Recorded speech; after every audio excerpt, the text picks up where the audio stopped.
So thank you all for joining us for this COVID guidance for property managers. My name is Lorraine Chargos. I'm with the Metropolitan Tenants Organization. We're an organization that serves tenants and landlords all over the Chicago metropolitan area back since 1986. So with that, I'd like to turn it over to the panelists to introduce themselves and begin their presentations. A little framing of what we're going to be in for. There's going to be some presentations from the panelists, and at any time, attendees can put a question in the Q&A, and then I can, we'll probably respond live unless it's a simple answer, and then we'll type a response. If there's any questions, again, go ahead and type them in the Q&A, and we hope to be able to get to everyone tonight. Great. If anyone wants to take it next, I think Angel. Okay, sounds good. Hi, everybody. Thanks for joining us. I am Angel Schnur. I'm the Senior Property Maintenance Inspector for the Property Standards Division of the City of Evanston. I am here to just kind of sit in and help answer any questions that you guys may have, and also to learn all about the guidance for you with dealing with the coronavirus. Today, Lorraine has already introduced herself. She's the host and facilitator. She's a board member of a Metropolitan Tenant Organization. Philip Devon is here today. He is the Eviction Prevention Specialist at MTO, and he's one of our panelists. Taft West is the Vice President of Technical Assistance and Sustainability at the Chicago Community Loan Fund, and he is another one of our panelists today. So thank you for joining us. Thank you, Angel. I think, well, I'll go ahead and get started. Again, to reiterate what Lorraine said, and thank you for Lorraine for moderating tonight. I'm going to be brief, and we will try to be as brief as we can in the presentation portion so that we can leave as much time as possible for questions. I think most of you are here usually with some specific things in mind, so I'd like us to be able to address all of those.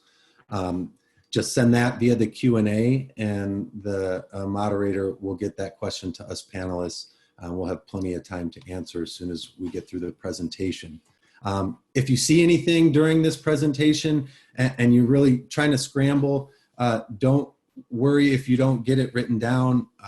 The entire PowerPoint presentation will be available on the City of Evanston's website after the conclusion of tonight's webinar. So with that said, we can go ahead and get started and move to the next slide. What we're going to be going over today briefly, and then before we answer questions, are the stay-at-home orders and some changes to the eviction process during COVID. Also, ways you can or can't address repairs and maintenance. Some resources for property owners, of course, struggling with the outfall of the pandemic, and what to do if your tenants can't or won't pay rent. And of course, the Q&A after that. So as everyone already knows, Governor Pritzker has issued a stay-at-home order that was recently extended through May 30th. Of course, that order does not apply to essential services like your property management staff or maintenance workers going out and cleaning buildings and doing things like that. And of course, it doesn't prohibit anyone from moving to a new house or apartment during this time. It certainly presents new challenges and things that we need to do to safeguard everyone's health, but it doesn't prohibit moving at this time. It does not prohibit you from showing available apartments. However, you cannot show occupied apartments at this time. And I know we've already had questions submitted about that. We can talk more about in detail, but in short, the order is interpreted as to not allow for any showings of occupied apartments, even if the tenant gives you permission. We could move to the next slide. That stay-at-home order, again, through May 30th, also has some other related orders from utility companies. The ICC has ordered a moratorium on utility disconnections, and this applies to both residential tenants, but also commercial renters or in a lot of property owners' cases, their own utility accounts. So commercial, residential, no matter what, there should be no shutoffs during this time. And a lot of these were extended to or through May 1st, but will likely be extended again. So again, all this will be available. If you need numbers or more information, you can get this PowerPoint later. If you can move to the next slide. So most people are familiar with the eviction process, so we don't need to spend time going through the normal eviction process, but I do want to go over a few things that have changed since the pandemic has started, and that is the governor's most recent executive order that was issued this past Friday does now prohibit the filing of an eviction action for non-payment of rent. Absent an emergency, essentially no cases can be filed until May 18th at the earliest. However, now that the stay-at-home order's been extended to the end of May, the courts will likely also stay closed until the end of May. With that said, it does not prohibit the filing of an eviction for an emergency that is putting someone's health or safety at risk. We're not going to get into what that means legally, but we can certainly put you in touch with an attorney if you think you're in a situation where someone's health or safety is at risk, such that you would need to get an emergency hearing. The order does not prohibit you from issuing a 10-day or a 30-day notice for lease violations. I know some folks here might be in Chicago, most are probably in Evanston. So if you're not in Evanston and you're wondering why it doesn't say 5-day notice, eviction and lease violations, just a different time period in Evanston. And if your property is covered under the CARES Act, that's the federal legislation passed in response to the coronavirus, you are prohibited from giving that 10-day or 30-day notice and also filing an eviction case until after July 25th. Later in the presentation, you'll see links to the resources you can use if you're unsure of whether or not your mortgage is backed federally and you're covered under the CARES Act. You can use these links to look up the servicer of your loan, find out if you are covered under the CARES Act, because not only would your tenant, would you not be able to do an eviction or even give a 5-10-day notice, but you'd also be eligible for other relief. So the executive order does not prohibit you from showing an available unit. We discussed this, but if it's occupied, you can't show it, unfortunately. But if that's the case, please consider working with your tenant to host a virtual showing. Again, the resources link later in the presentation, which you guys can all get online after this, has a link to a very helpful article that was written about virtual showings and how you can conduct those. At this time, one of the things that we have to do is really be creative and work together as property managers and renters, because quite frankly, no one's faced this situation before. So we're going to have to use some creative solutions in order to continue getting things done. You can move to the next slide, please. Just very briefly, these are here for folks later on to use. These important links are to the court's general administrative order. That's the one that closed courts in Cook County until May 18th. That's likely to be extended, so you could keep an eye on it there.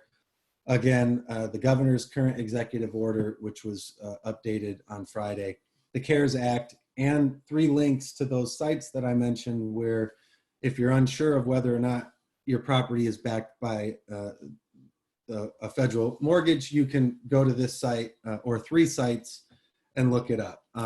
They're not exhaustive.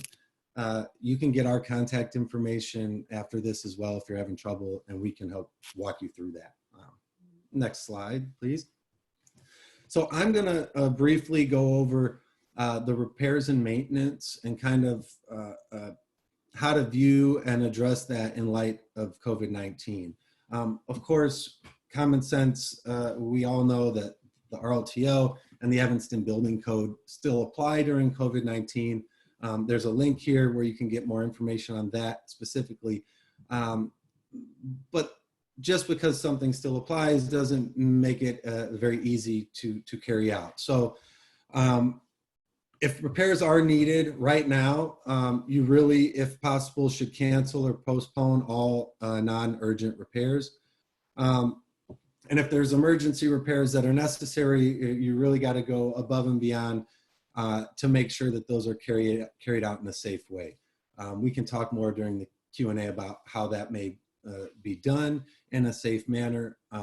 But one thing to note, regardless, is that the City of Evanston has issued an order requiring all persons in or patronizing or working for an essential business to wear cloth face coverings. Of course, that's something we should all be doing anyway, but make sure that if you have workers that are out and about, that you're providing them with PPE, not only to protect them, but protect your renters as well. We could move on to the next slide. So just again, these are common sense things, but they're not always being done. And so if possible and where possible, make sure that the common areas are especially cleaned and disinfected regularly, obviously more than you would typically do. Especially frequently touched areas like door handles, stairwells, etc. And again, there's a link later to the EPA approved cleaners to help out. We can go to the next slide. And of course, implementing some policies to ensure social distancing and give guidance to your tenants is really important. First, of course, that starts with your own employees and your own building maintenance staff. You should encourage them, if possible, to even deliver packages to people's doors so that you can cut down on people congregating or spreading anything. And encourage your renters when you reach out to them.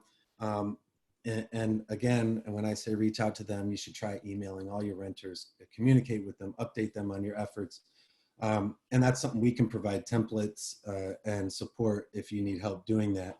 And something you could remind them in such an email would be that if they're having delivery services, there's sections for special information and requests so that they could actually text or call and just leave the package at the door to minimize that contact. Of course, closing or limiting common areas, posting signage in areas like the laundry room that really are hard, if not impossible, to close down right now. And same goes with the elevators, posting some guidelines encouraging people to consider only riding with members of their own household or waiting for the next one or taking the stairs. We could move on to the next slide. Thank you. And of course, this goes right along with posting signage, sending out emails, and promoting, good hygiene. Make sure that in common areas like the laundry room in the building I live in, the hand washing sinks have clean running water, paper towels, and now there's a hand sanitizer there and soap. And so, those small things do go a long way, not only in protecting people, but changing the way people view each other in the landlord-tenant relationship. Something I can say from years of experience is really just a little bit of communication is key. So with that said, I'm going to get ready to pass the presentation over to Mr. Taft West, Vice President over at the Chicago Community Loan Fund. Taft brings well over 30 years of real estate experience. He's managed buildings, with thousands of units and high rises that he's turned around from deficits in the multi-millions to operating surpluses of over 2 million. So he has a lot of experience. He's worked with the Chicago Community Trust or the Chicago Investment Corporation. And without further ado, I'd like to introduce Taft West to talk about communicating with your tenants and how to address the issue of rent right now. Thanks, Philip. Appreciate it. Thanks, Laureen, for having me, and Angel for participating, and all the other people. And thanks for all those nice, good words. Um, First off, I certainly would like to say I did enjoy my many years of working in the real estate industry. Had an opportunity to manage in almost every environment. Took on 1,000 units of public housing from the CAHA in the 80s. That was hard. Managed senior developments, condominiums, helped develop Dearborn Park. And I can tell you my experience in managing properties, the seniors are the best by far. They know what's going on, and they bake cookies and cakes and all of that. Communication is key, and relationship is at the top of everything. Prior to getting into real estate, my career was medical. I was a medic in the Army in Vietnam, worked in surgery and all kinds of places, and this virus reminds me of keeping a sterile environment. When I worked in surgery, if any team member, including the doctor's hands dropped below the waist, we all watched each other and you had to scrub again. So this says to me, in this environment, we should all try to have each other's back. And when it comes to landlord-tenant relationships, building a good rapport on the front end is important, so that when you come to a tough stretch like this, that your tenants are receptive to the rules and things that you have to pass along. And again, everybody should look out for everybody else. Now, getting down to income, this is something that would apply even if we were not in this situation where people are sometimes being let go and they're the frontline workers, retail, transportation, and childcare. They may come to you saying, I have to do something about the rent, I can't pay it. Then you should be prepared to try to be flexible. And of course, a good landlord, you want to keep a good tenant rather than evict. And first of all, the sheriff's not doing any evictions. And if people are losing jobs, you want to try to keep a good tenant. I know when I worked for some of these firms that were considered the best in the business, I would work out a payment plan, and I would get a note from my manager saying, our manual says that the company doesn't do payment plans. And I would say, well, maybe the company doesn't, but I do. And again, the goal is to keep people housed. If someone's having a little bit of a hard patch, you want to try to work with them to keep them. And especially now in these times, you don't want people to become homeless. And of course, you want to be able to stay in business. So working with the tenant and thinking what's the best business decision for both of you is important. And if your cash flow allows, there's some suggestions that have been made in various areas of landlord-tenant relationships. You might discount, defer, or maybe even forgive a month's rent. But whatever you do, make sure that you document any agreement, put it in writing, because in the real estate industries, agreements not in writing are unenforceable. So if you forgive a month's rent, there are subsidies and things that are coming along that can help landlords. Next slide, please. If the tenants want to delay or skip rent, encourage them to apply for rent relief. As a manager, a landlord, I was always looking for resources to getting someone with a disability, to see some that could help in that area.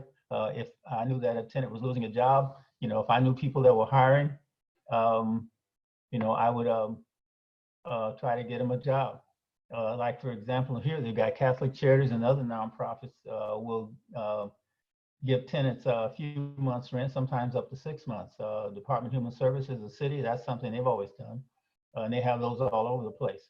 Generally, as a landlord, you have to sign a document saying that you're not going to evict them if they give you your tenant several months rent. So that's, win-win. And of course, there's unemployment that tenants can get during this time. Next slide. Consider accepting prepayment or partial payments. A lot of people that are frontline workers, and not just them, live paycheck to paycheck. It's expensive to live, and sometimes people don't have a lot of savings, and if they lose their income all of a sudden, then they may not be able to pay. One thing landlords could look at is some of the realtors suggested going to the Cook County Assessor's next property tax bill, and you can write off lesser income or depreciation. And if you can't afford to lose April rent, but would like to defer that collection until the tenant employment resumes or the benefits kick in, again, it's working with your person to see what we can do during this tough patch. One of the suggestions was that if you collected a security deposit, you might refund it to the tenant with the understanding that the tenant will use those funds to pay the rent. Again, a security deposit does not belong to the landlord. It's the tenant's money. And we can't touch it until we perfect our right to do that. And that's generally after the tenant leaves. And it's generally for damages above normal wear and tear. If the lease requires a prepayment of last month's rent, like some of our leases do, maybe offer the tenant an amendment and apply that prepayment to maybe April rent or even May. Next slide. If you discount, delay, or forgive rent, you're likely eligible for cash flow relief from public or private partnerships. Their business resiliency loan fund, like the Illinois Emergency Small Business Grants and Loans Assistance Program, there are ways to try to recoup these monies. However, when they come up, they really go fast. So as a business person, you need to have your paperwork organized and all in order so that you can get in on these places for really quickly and get some relief. There's also a disaster relief fund. I think that's like a $10,000 loan or grant to help you. And if you get one of these emergency small business loans, then they will deduct that $10,000 if you got $10,000 from the disaster relief funds. So you also can consider your general liability insurance carrier. Sometimes the policies have something for business interruption, and this certainly is a business interruption. The suggestion was that maybe a cluster of tenants transmitted the virus to one another through the building's gym if they had or something like that, or a common space, and then lost income based on extended sick leave. So it might be an idea to talk to your insurance carrier under this situation. Next slide.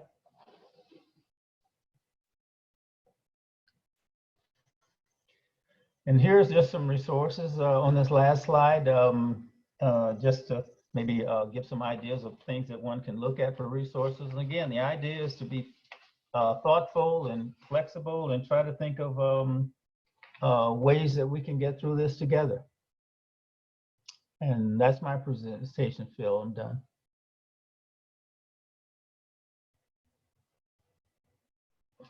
Back to you, Laurie. Yeah, well, thank you, Taft. I would just like to add, while we have this page, really, I think the next slide was just a wrap-up slide directing us to start the Q&A.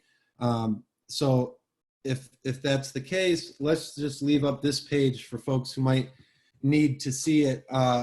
Quickly, the Illinois Realtors Association and the National Apartment Association websites have a lot of helpful information and really go into detail about things like the CARES Act, as well as updated resources. So I really encourage you to look at those. And the CDPH website, while it's Chicago, they have really good guidelines and tips for maintenance and repairs. I mentioned before this guide to virtual showings. It's really helpful, and it's something that's a great example of how, as property managers and as renters, we did this last week with renters and told them the same thing is, now this takes compromise, and people are going to have to be creative and really work with each other to get things done. There isn't a rent freeze, there isn't a mortgage freeze, and quite frankly, what that means is that people have to do their best to continue to pay rent and continue to operate safely so that we can all get through this. The loan lookup sites are here again. Also, I know another issue that we've had is folks, one, trying to find a unit, but also folks trying to fill or rent a unit. Folks in Evanston, for example, you may be struggling because students, from Northwestern have gone home and aren't planning on likely returning. And so if you're looking to rent, please follow this link in the upper right box and sign up, list your units, because the city of Evanston will contact you if someone reaches out looking for a unit matching the specifications you input. Also, as a reminder, make sure your property is registered. Annual registration is required for rental buildings. And if you go to that link in the bottom right corner, you can get all that information, as well as some frequently asked questions of the Evanston Department of Housing. So please go look there. I think now we're going to be shifting to answering some questions. So I will yield to Lorene, who can start asking the panel questions. I know I've got some answers. Of course, Taft has answers and thoughts, and we've also got some folks on the line from the city of Evanston who may be chiming in as well. Great. So I'm going to start with the pre-submitted questions that we had. We also have at least 9 questions from the attendees right now. And I just want to remind the attendees, if you have a question, go ahead and put it in the Q&A so that I'll have them to ask the panelists. I want to make sure we get to all the questions, so let's get started. First question we have, when is the moratorium on evictions officially lifted in Cook County, and will there be an extension? Well, I can answer that.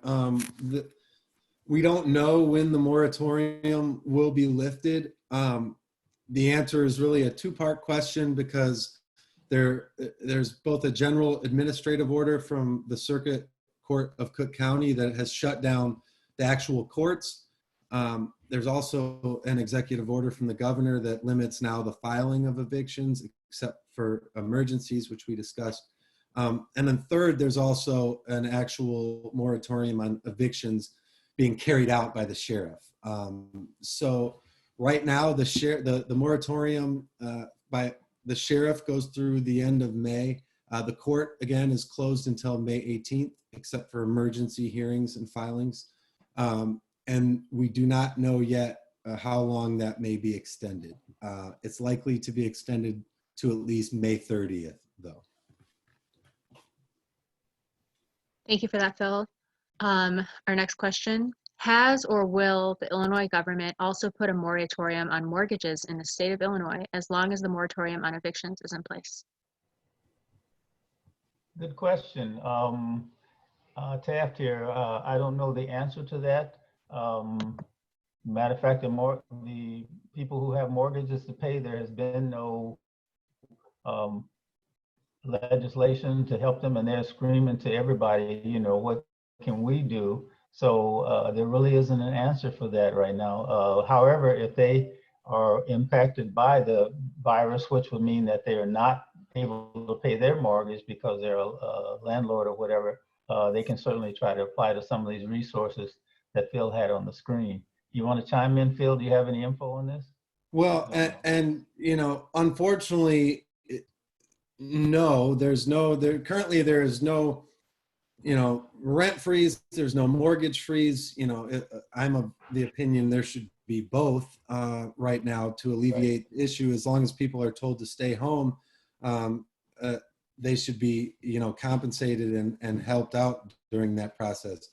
The most that I can say, because there's nothing pending, not at the city or state level right now regarding a rent or mortgage freeze, but I do encourage people to talk to and contact their representatives about both of those things. Governor Pritzker, for example, could exercise his power, not even legal authority, just power to get on the phone with banks, like the governor of California did, and got many of the banks, including the 5 big banks, to agree to a lot of mortgage relief, much more than is afforded to people in Illinois right now. So there is things that could be done.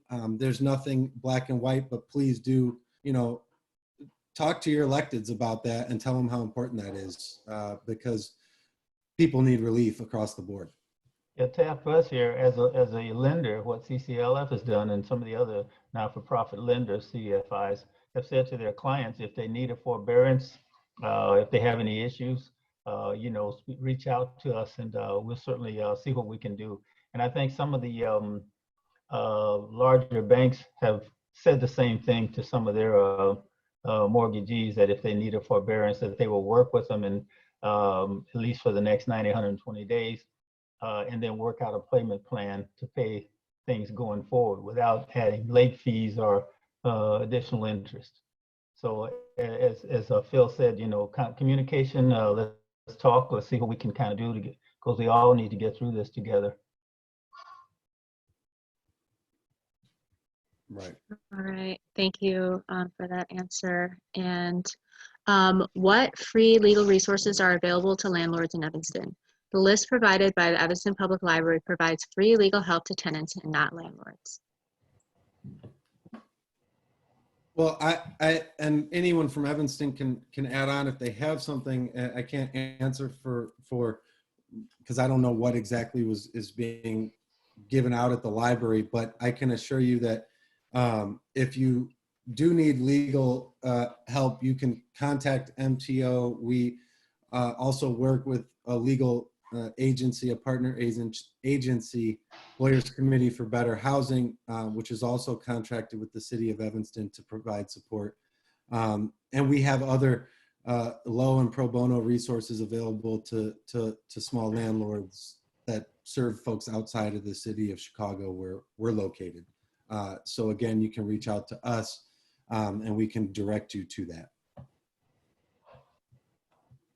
And I will also direct some resources. There's a lot of pro bono resources that MTO provides to tenants and to landlords who are going through court, no matter what the situation is. And that's something that I'll check into. If it's not already on the City of Evanston site, we'll make sure those resources are posted there along with this presentation, the PowerPoint, etc. Thanks, Phil. Next, if a tenant's lease is over and there is still an eviction moratorium in place, what recourse do landlords have in lieu of eviction? Can they legally stop supplying services they stated in the lease that they would pay for since the lease is technically over? While there is a moratorium on eviction, there is no moratorium on all landlord bills.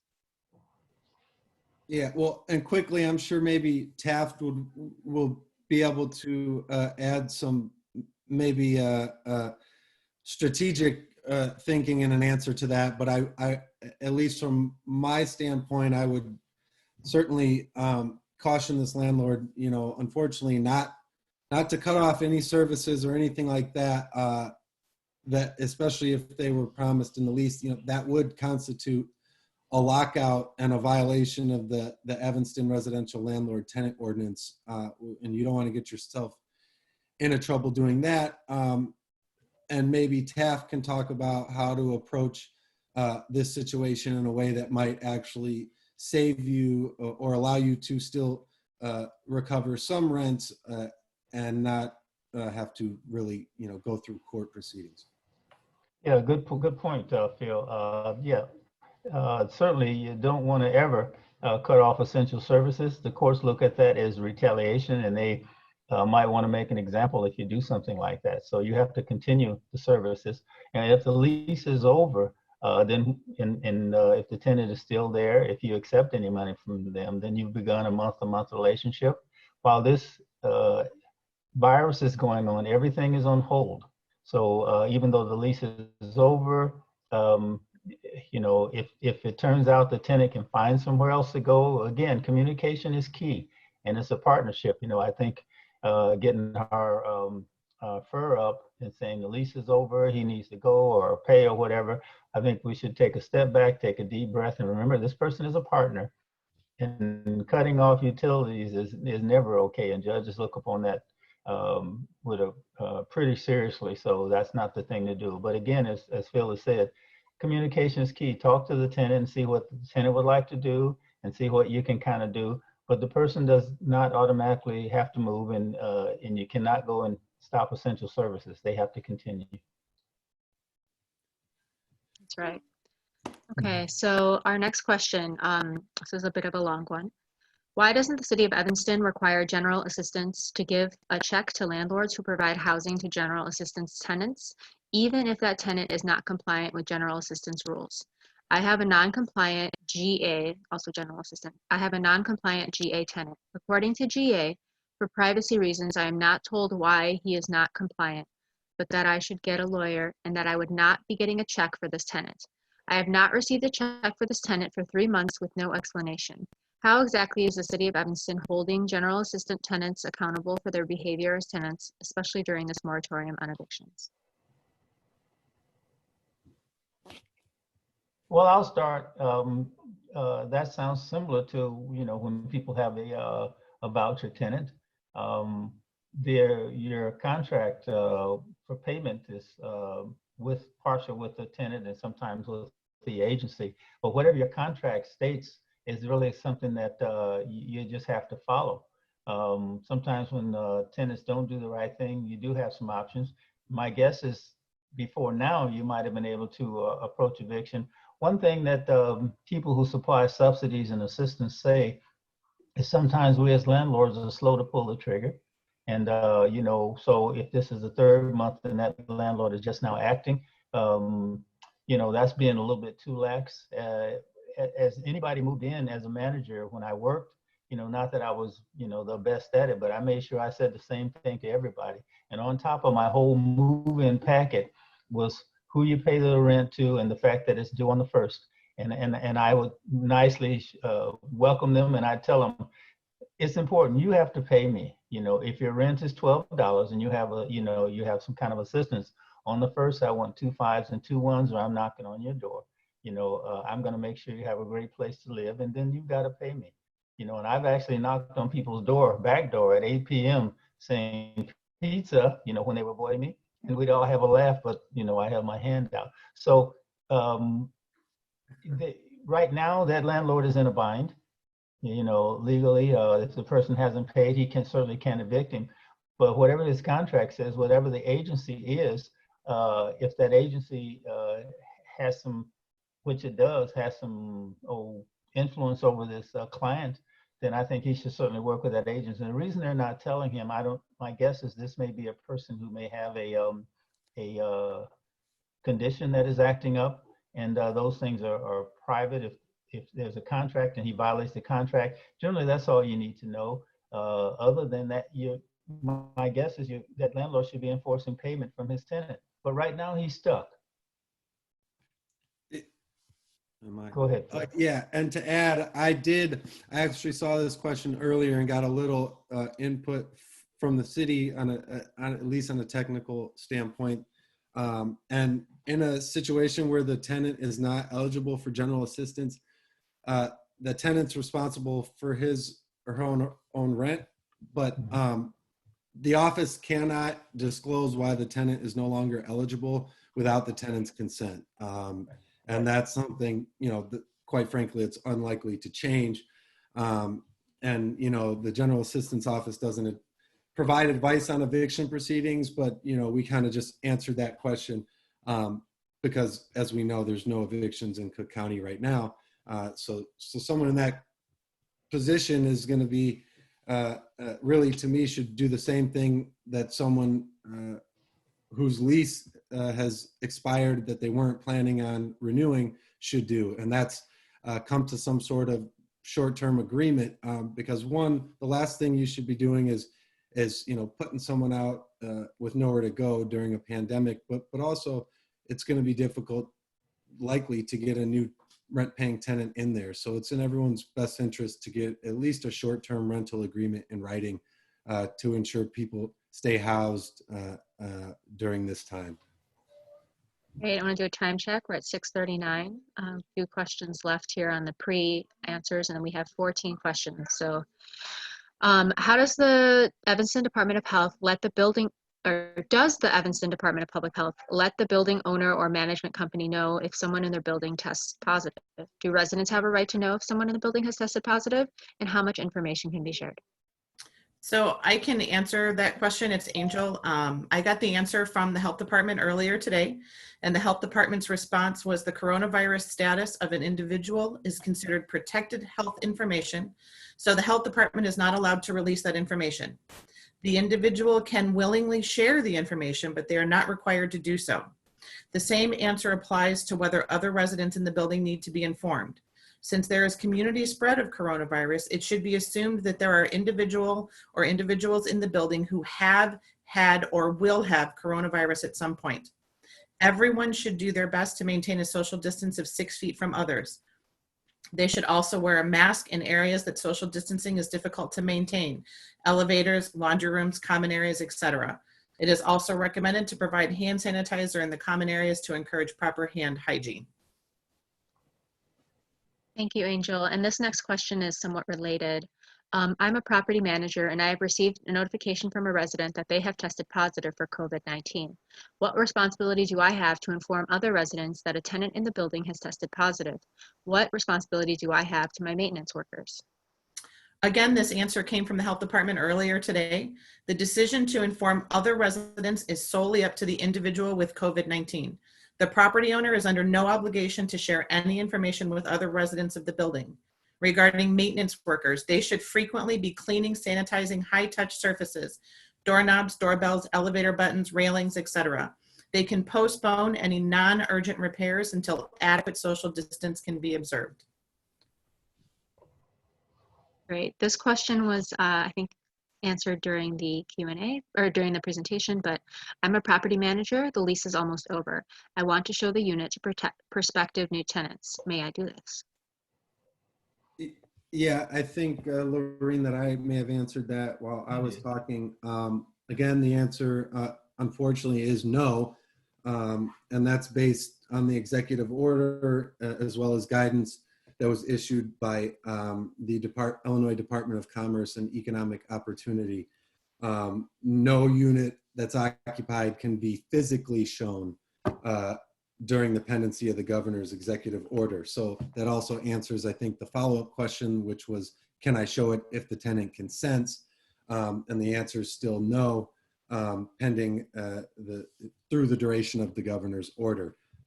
With that said, we certainly encourage people to try and set up a virtual tour, just as we're able to do a virtual training and Q&A that typically would have been done in person. You too can actually have a showing done, could even request certain photos be taken from certain angles, have the tenant submit those. And of course, if you're having trouble, reach out to us. We can help, kind of facilitate that process with you. Thanks very much, Phil. This next question, I think you also answered. The question is, could a landlord show a tenant occupied unit if the tenant consents to the showing? You just said that that is not allowed, right?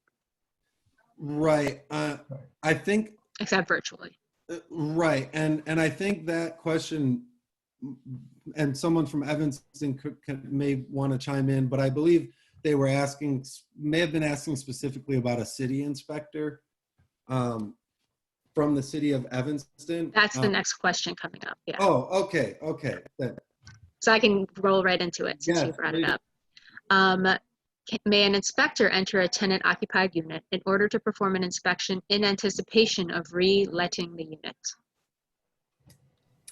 So I can answer it for you. Property Standards is not currently conducting any in-person inspections.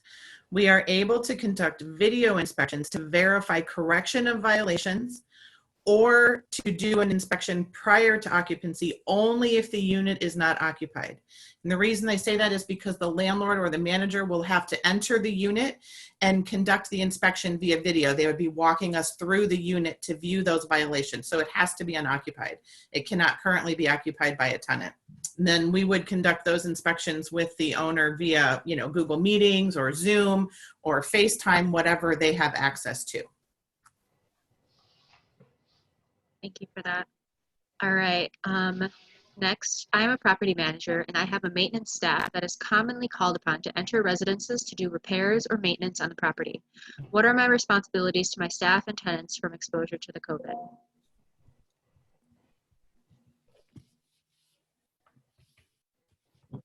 Phil, you want to take it or I'll take it? Oh, go ahead. All right.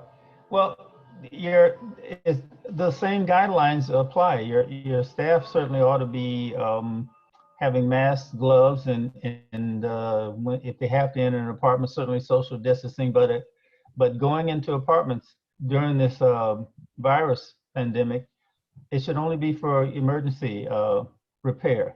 And I think as a manager, I think you should read those guidelines and make sure that all your tenants are aware of them, how we're going to work together during this pandemic. Just routine visits, I always did quarterly visits. Those would be suspended at a time like this. But again, only for emergencies should someone be going, maintenance people be going into an apartment. And when they do, again, they should have masks, gloves, gowns, and everything else, and then practice social distancing when they're in that apartment. And when the maintenance leaves, they should clean up behind themselves, and then of course go back to their maintenance area. And as they take off their gowns and gloves, wash hands, and clean up their equipment. You want to add, Phil? I think that about covers it. But I would also add, just from experience with several building owners that I've talked to, is think about the ways that the stay-at-home order will affect your property. For example, there's a lot more garbage in some buildings. So I have been speaking with a maintenance worker and a landlord who don't know what to do about sudden influx of garbage in the chute, and it's creating a big issue. So be cognizant of these things, and again, those are things that could go into that flyer by the elevator door and into that email and into those regular communications with your tenants, which I believe really go a long way in improving the relationship and the dynamic, so that when something does go wrong or someone has to be inconvenienced for one reason or another, that you guys are able to work through it without souring your relationship or having unnecessary consequences.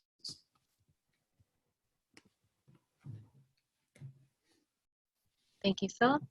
All right, so we're going to move on to the audience questions. First one is, if a tenant is unable to pay the rent, what fair options are available?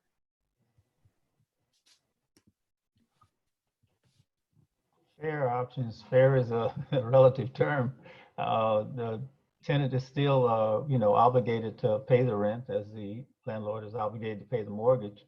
The options would be to see what can be worked out. Certainly the tenant is aware, as is the landlord, that there are no evictions going on now. So with that said, then working together in cooperation is what we ought to think about. As I stated earlier, there have been a lot of suggestions about what landlords might do. They might forgive a month's rent. I can imagine that most landlords will want to do that.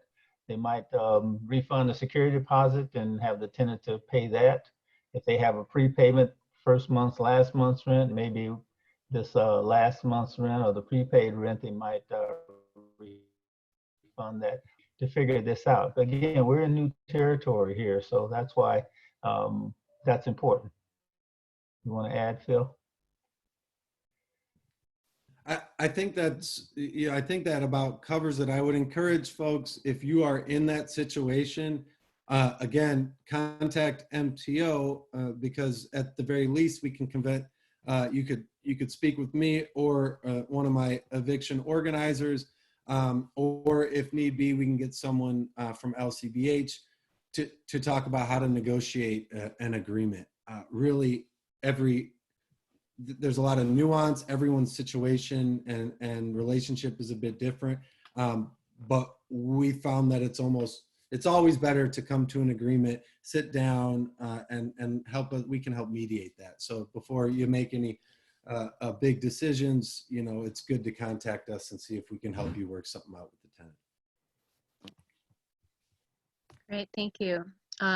This is a question. A landlord offered his tenants to waive their monthly processing fee on their rent during the COVID-19 lockdown. The processing fee is only 95 cents. How is that working with tenants during this challenging time?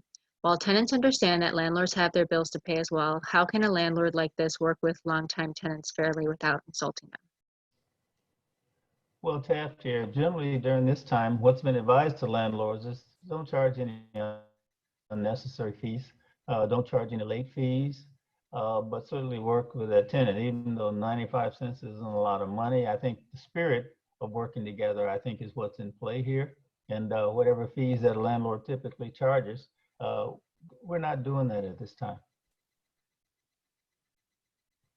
And I might add, you know, if that's a tenant, again, contact MTO and let us talk about a strategy and approach that's likely to yield some results. Oftentimes, even the tenant is so upset, or in this case, understandably insulted by what seems like a petty offer or concession, given the circumstances. They might be too angry to think of a solution, or too offended to think of a way to approach this that will come, you know, that will yield good results for everyone. So again, contact us and we can help you come up with a reasonable a solution that you can go back to your landlord with in that case, and offer them up. Okay. This is a question, I believe it's regarding eviction. It is, would a 10-day notice then suffice so you can file immediately when everything is open and avoid any new notices?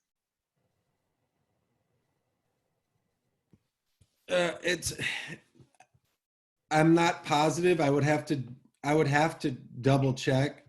But with that said, you know, a 10-day notice really, it doesn't have, other than needing to be served to somebody that lives there that's over 13, there's not much else as far as a requirement. So just as a matter of policy, if a month or so has gone by and you haven't filed, you should probably just issue another notice. In this case, if you were planning on doing it, it'd be advisable to just wait.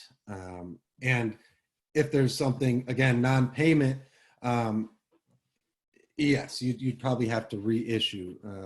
Of course, you know, with that said, filing an eviction when the courts do reopen, there's going to be a huge backlog, and it's unlikely that's going to move forward for a couple of months at least.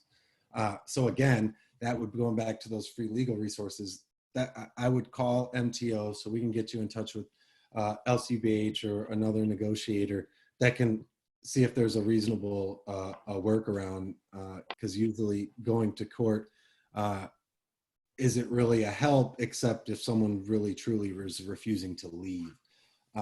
So contact us and we can try and help you navigate that situation.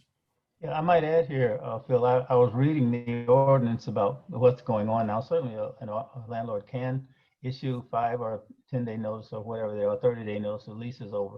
But why do that now in these current circumstances? The court's not in session, the sheriff is not doing any evictions, and issuing a notice certainly to the tenant will certainly seem punitive at this time, you know. But again, a lot of the things that I'm hearing sort of shows me that there needs to be more better relationship building, and you have to build that at the outset. You know, in those classes that I've always taught is that the relationship building begins the first time a prospect turns the corner and sees your building. It used to just make me feel so good when people walk into a building that I manage. Of course, I'll admit I'm beyond anal about clean. I will own that.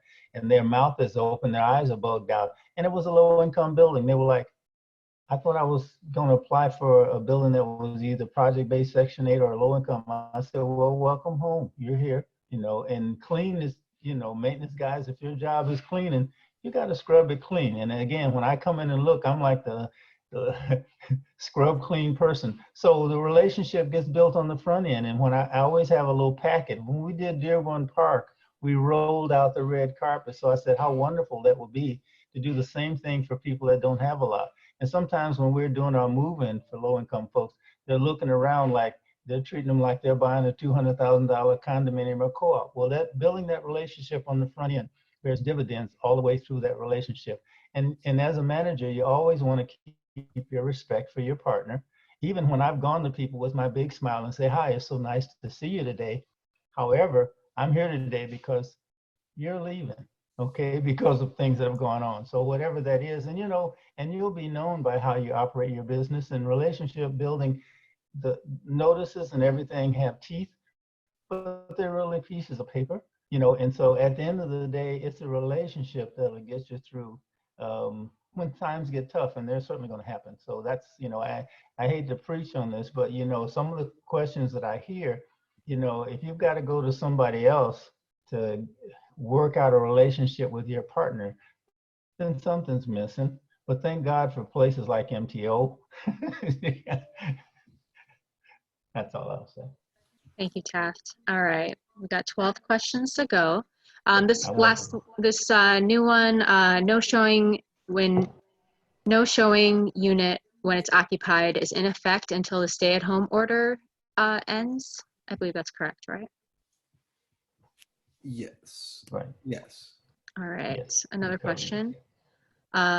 This gets in the weeds a little bit, but in a unit with more than one tenant and one of the tenants is leaving and the other tenant wants to sublease, is that covered on not being able to show an occupied unit?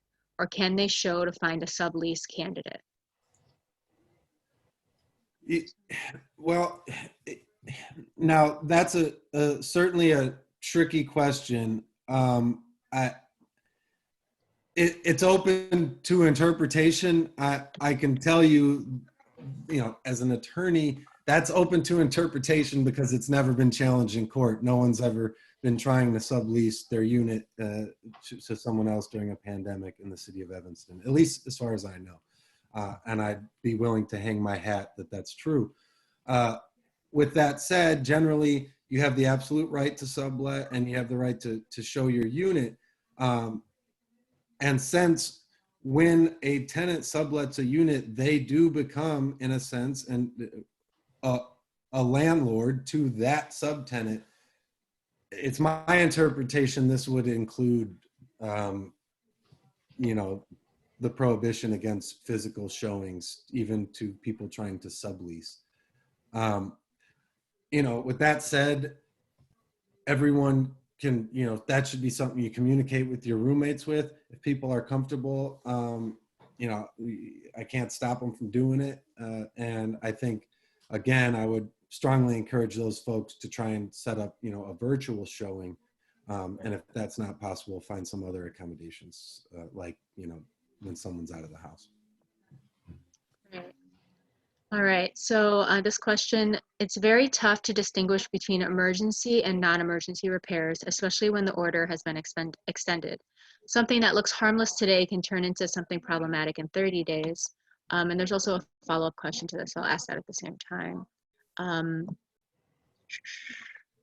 Yeah, so the distinguishing between an emergency and a non-emergency repair.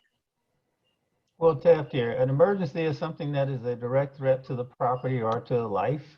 We used to say flood, blood, or, roof off of the place. Those are true emergencies, and that's a good question.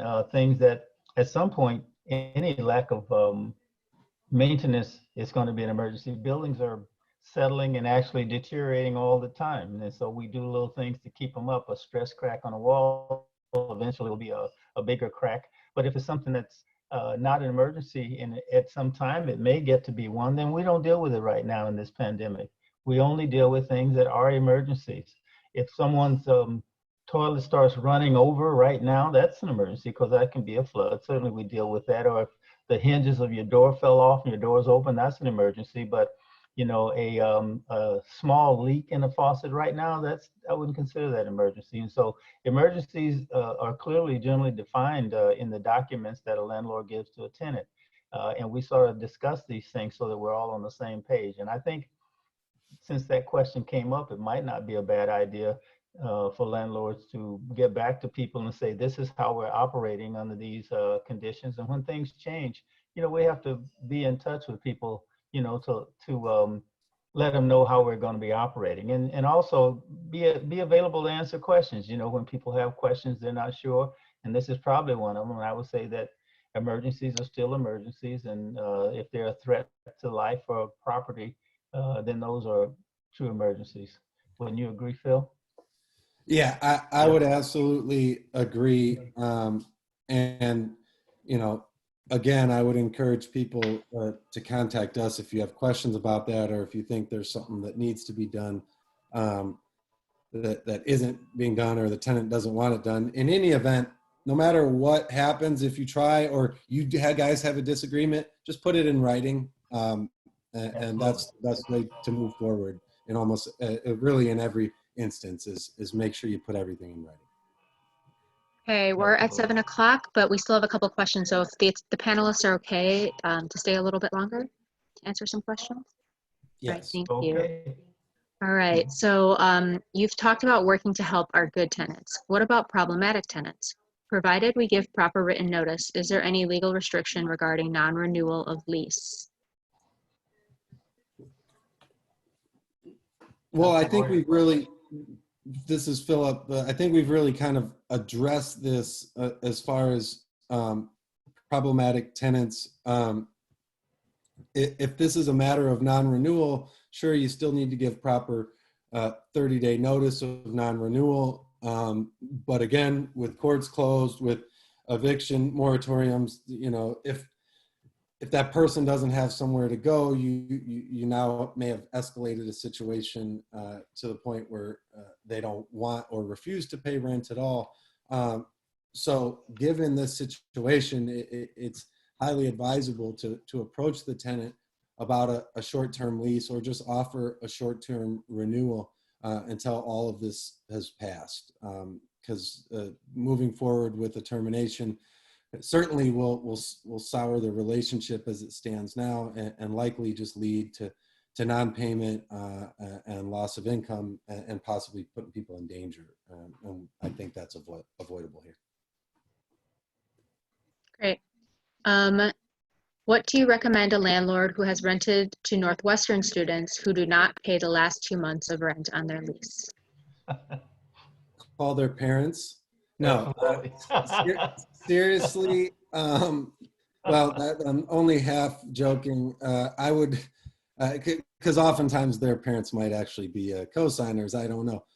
But in that case, again, I would recommend try to open up a dialogue and talk with folks. You know, as someone who works with primarily tenants, I have tenants who are willing to pay lots of money, oftentimes that they certainly don't feel that they should have to pay. And people are willing to compromise, but really it is about how you approach that and how you open up that dialogue and what you're willing to give up. So, you know, sometimes you can't look at this as a punitive thing. You have to think about, what am I willing to accept? Because the alternative will be real tough. In that case, you know, you're not going to be able to file an eviction if they've already moved out. You can't file an eviction anyway because they don't have possession of the unit. And so at this point, you know, you'd be stuck with small claims. It's really advisable to just try and have a conversation with them and see, you know, if you guys can come to an agreement on a way to terminate mutually. Thank you, Phil. If my tenant is still working and has just failed to pay rent, do I have the legal right to move forward with an eviction?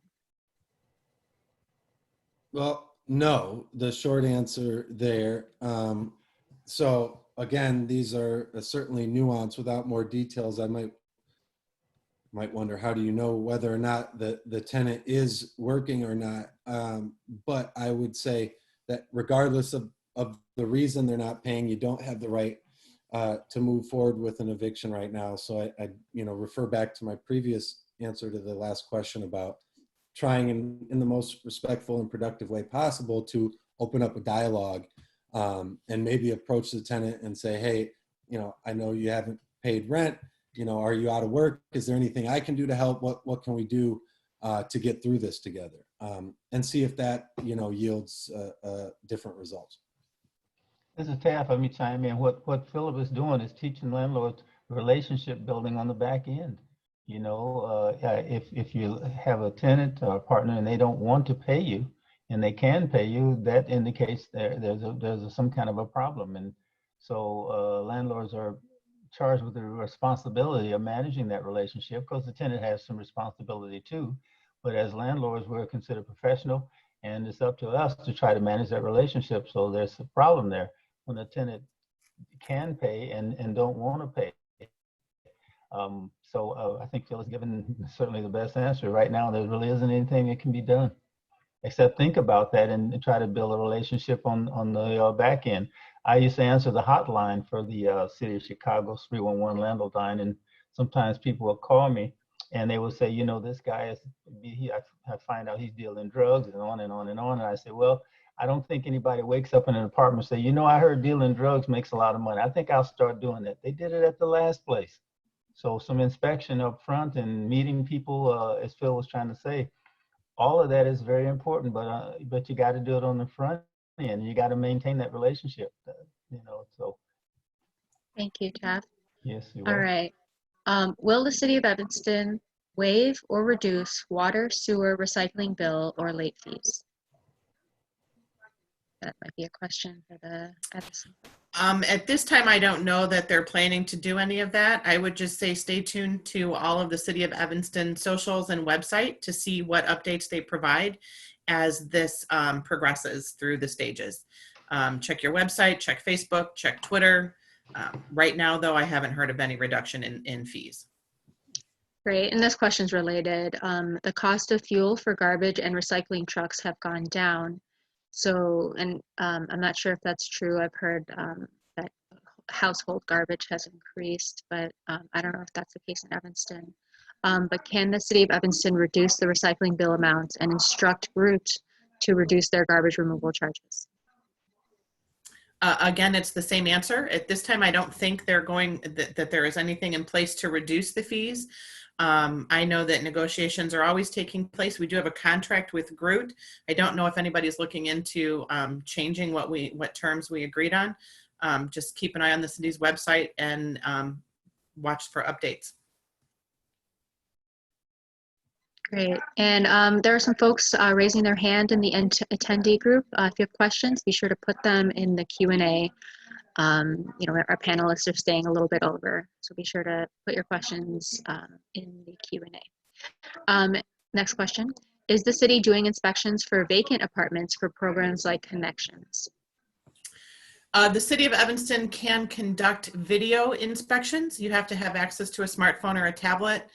So we can do FaceTime or Zoom or Google Hangouts, and you as the landlord would walk through the vacant unit and we could inspect it at that time, but it has to be emptied. It has to be vacant. Great. Here's a question. How do I respond to tenants that organize as a group and say they don't think they should have to pay their rent because the emergency situation should make them exempt from this obligation? Good one. That's for a lawyer. Get it, Phil.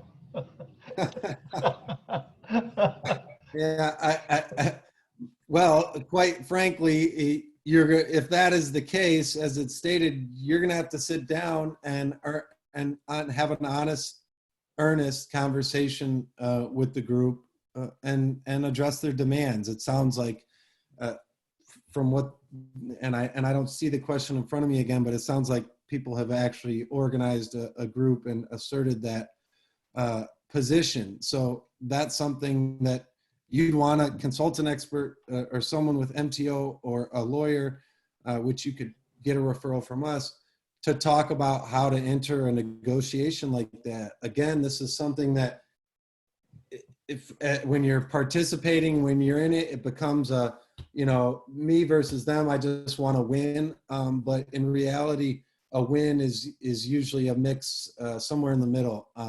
So that means giving some stuff up. And so, in that instance, quite frankly, that would be the advice: is hear out their demands and then consult with an expert about, what liabilities and what, consequences could come from ignoring, and certainly what benefits would come from accepting or granting some of those demands. Again, with relationships, you could certainly respond to that demand, and how you respond to whatever those tenants said or sent you really will set the tone for how this goes. So I encourage take a step back, breathe, talk to some folks before you do get back to those tenants, because how you respond and get back to them will dictate how they also negotiate moving forward. Great. So this is a question. We have a 2-flat. Each apartment is rented to 2 Northwestern students. What do we do? And I believe the students haven't moved in yet. What do we do if they don't move in July and don't pay their rent? One of the leases has a parent guarantee or a cosigner.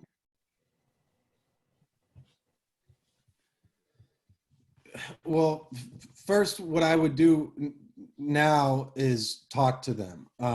It seems, fingers crossed that everyone can make moves in July and the students will return when this is all past us. Of course, no one can predict that. So right now, I would talk to them about this and see, if you need to, see what their intentions are. First talk to them, and then you can address what might need to happen after that, whether that's some sort of mutual termination, given, dates and the expiration of stay-at-home orders, or, allowing it to be viewed to other potential renters.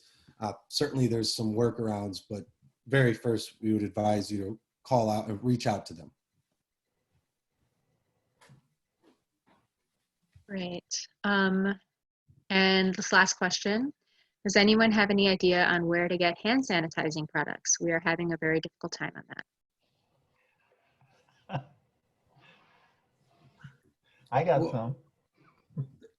Yes, so everybody email Taft West and he will send you. I'm just kidding, but I don't have that answer off the top of my head, but I know of, through a conversation I had recently with someone, of the possibility of getting PPE and which I presume would include sanitizer from a large property manager in Chicago, through another nonprofit here. A lot of people submitted questions to the email address evanston@tenants-rights.org. If someone can maybe post that to all the attendees. Again, the email address is evanston@tenants-rights.org. If you send a message, we can follow up with you about the sanitizer, and I can try and send you the nonprofit that was providing that. And also for other folks with follow-up questions, if your question wasn't answered, send us an email via that email address and we will answer your question. And to the person who asked that, C&W Market on Church and Dodge apparently has hand sanitizer right now. So if you are able to leave safely right now, I would head on down to Church and Dodge to C&W Market and see if they have some.